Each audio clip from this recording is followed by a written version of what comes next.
Hello and welcome back, or welcome to the channel. New patch fever is officially here, so I thought this would be a cool time to shine a light on a few less loved ships that might be worth considering for 3.17.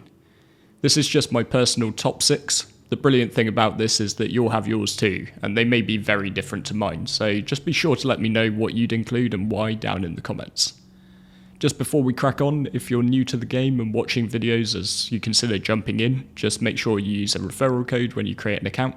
Gets you a bit of extra starter cash. Mine's up on screen, but it can be anyone's. I'd actually encourage you to wait. The Invictus launch week sales are not far off. I think I saw an announcement for that today. So that's likely coming at the end of May. And with that, we'll probably see a free fly so you can check out the game and how your PC handles it. And some discount starter packs will almost undoubtedly be on sale. Also, be sure to pop into the Frontier Community Discord if you'd like a hand getting going. That link's just down below. And a big congratulations to TreyRex92 who won the Hull A giveaway in April. During May I'll be giving away a MISC Expanse, so stick around to the end to find out more about that. So without further ado, let's take a look at this list.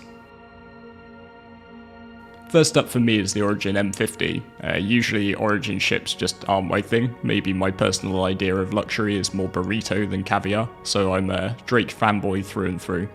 However, I make special exception for this racer. It's one of my favourite ships for a wee bit of low flying across Stanton's moons, although it's going to constantly try to kick and buck away from you. But that's part of its appeal to me really.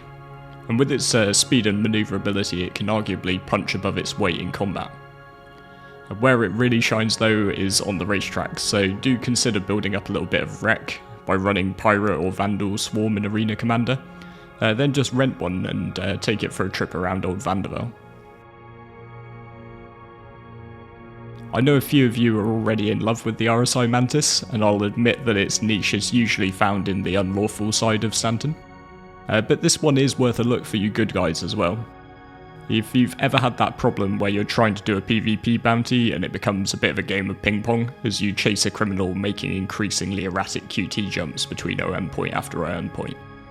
It can be really fun though to team up with some friends to take on these targets. Hunt in a pack rather than alone and you're going to be able to use the Mantis' QT dampening to prevent your targets getting away.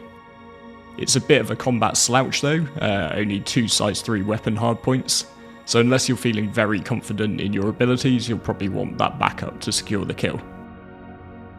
So I had to include at least one all-out combat ship, and for me that's going to be the Sabre from Aegis Dynamics. Light fighters like the Gladius and Arrow, and heavies like the Vanguard Sentinel are generally where most people go, while the medium bracket pretty much defines unloved.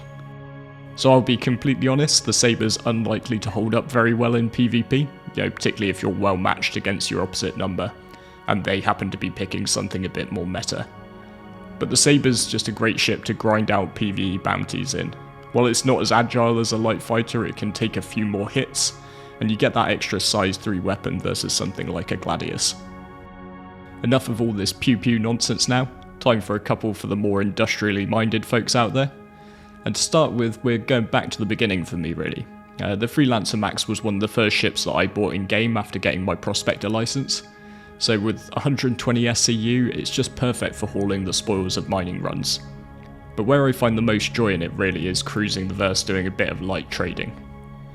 The size is in something of a Goldilocks zone, in a way.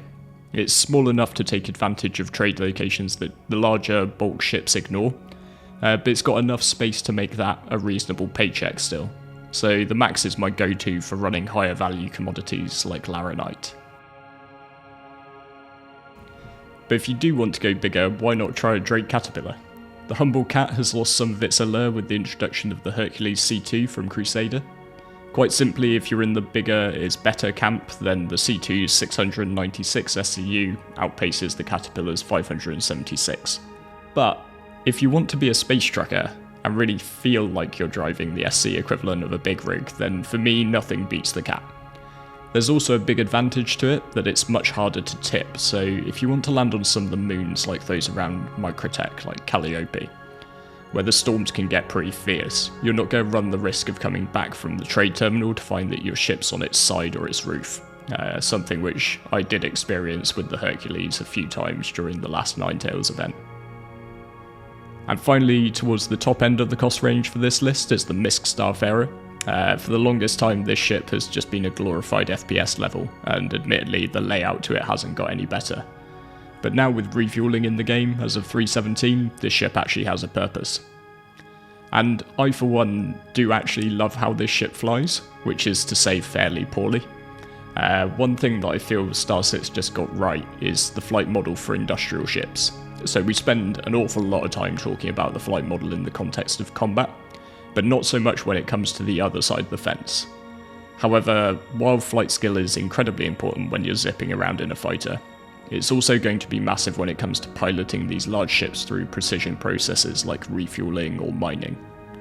So there we have it, that's my hot take on 6 ships that you might not have given a go, but come with my official stamp of approval for whatever that's worth. Just be sure to check out what other people pick out in the comments though, because I'm sure there'll be a ton of great ideas down there too. As ever, I should add the disclaimer that these are my recommendations of things to try out in-game with AUEC.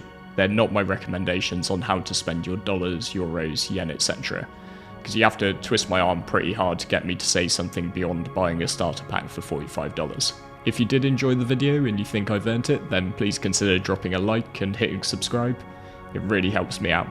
And that leads nicely into this month's giveaway. As per last month, my plan going forward is to give away a ship each month.